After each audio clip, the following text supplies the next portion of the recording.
नमस्कार साथियों, आप सभी लोगों का स्वागत है आपके अपने वास्तु गुरु चैनल में। साथियों, ये जो अधूरा ज्ञान होता है, ये हमारा सबसे बड़ा दुश्मन होता है। इससे अच्छा तो यह होगा कि हमें किसी चीज़ का ज्ञान ही ना हो। अगर आपको किसी विषय में ज्ञान नहीं है, तो उस विषय के ज्ञाता से पूछकर ही कोई कार्य करना चाहिए।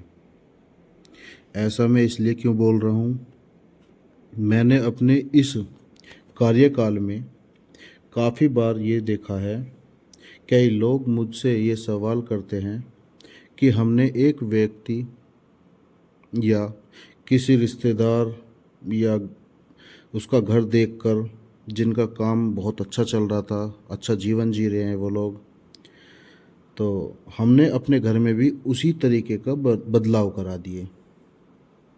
और बदलाव होने के बाद उस चीज़ का हम पर बिल्कुल उल्टा प्रभाव पड़ा। अब ऐसा क्यों हुआ, चलिए जानते हैं। देखो, यह तो निश्चित ही है, अगर आप बिना सोचे समझे कोई भी कदम उठाएंगे या किसी की नकल करेंगे तो वो चीज़ें वास्तव में नहीं चल पाती। क्योंकि जिन लोगों का मकान देखकर आपने अपने मकान में बदलाव कराए हैं, उन्होंने किसी विशेषज्ञ से पूछकर ही और अपने गृह के हिसाब से, राशिफल के हिसाब से सब कुछ दिखाकर ही अपने मकान में वो काम कराए होंगे जो आप पर काम नहीं करेंगे। चलिए, आज का हमारा जो टॉपिक है, आज हम बात करेंगे घर के जो ढलाव होता है। आपने कई बार सुना होगा, यूट्यूब पर भी काफ़ी देखा होगा कि घर के ढलाव इस साइड में कर दो, घर के मकान का जो ढलाव है इस दिशा में कर दो, मकान का ढलाव इस दिशा में कर दो। ऐसा नहीं होता। देखिए, जब तक आपके पास पूरे साक्ष्य या पूरी नॉलेज ना हो, तब तक कोई फ़ायदा नहीं है किसी वीडियो को देखकर अपने मकान में छेड़खानी कराने से, और उनके दुष्परिणाम भोगने से कोई लाभ नहीं होगा आपको। देखिए, जो मकान का ढलाव होता है,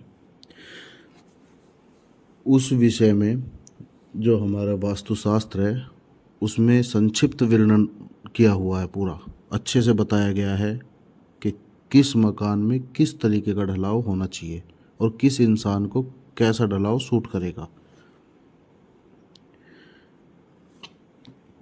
देखिए दोस्तों, घर की दिशा के बारे में तो मैंने पहले एक वीडियो बना के अपलोड कर रखी है।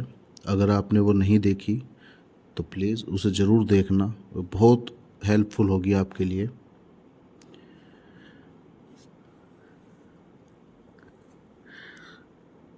तो चलिए, आज मैं आपको बताता हूँ कि हमें किस दिशा में अपने घर का ढलाव वास्तु के अनुसार रखना चाहिए, ताकि हम पर कोई इस चीज़ के दुष्परिणाम ना पड़े।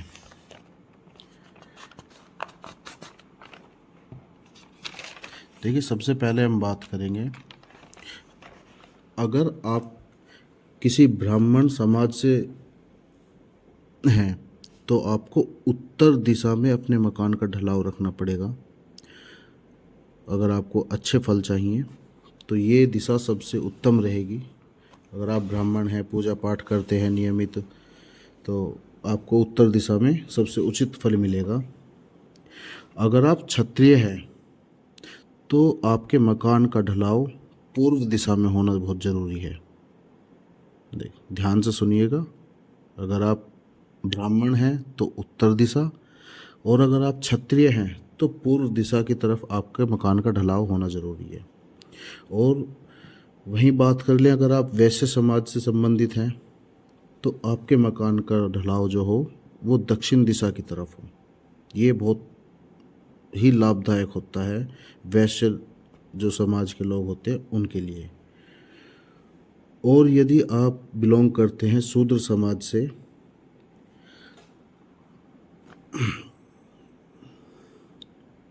तो आपका मकान का ढलाव दक्षिण दिशा की तरफ होना बहुत ज़रूरी है।